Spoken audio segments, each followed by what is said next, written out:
بسم اللہ الرحمن الرحیم۔ حضور نبی کریم صلی اللہ علیہ وسلم نے فرمایا کہ تمہارا رب بڑی شرم والا اور بڑے کرم والا ہے۔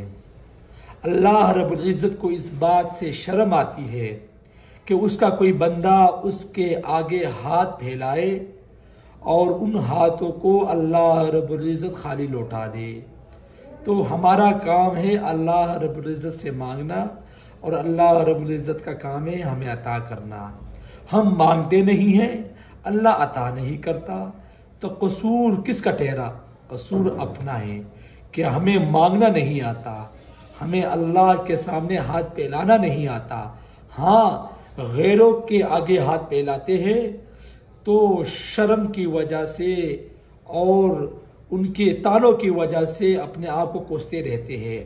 اس خدا کے سامنے، اس رب کے سامنے کہ جن کے سامنے کوئی ہاتھ بھی خالی نہیں لوٹتا، اس کے آگے نہیں مانگتے، اس کے آگے ہاتھ نہیں پھیلاتے، تو اللہ رب العزت سے دعا کرتے ہیں کہ اللہ پاک ہم سب کو اپنی بارگاہ میں ہاتھ پھیلانے کی توفیق عطا فرمائے۔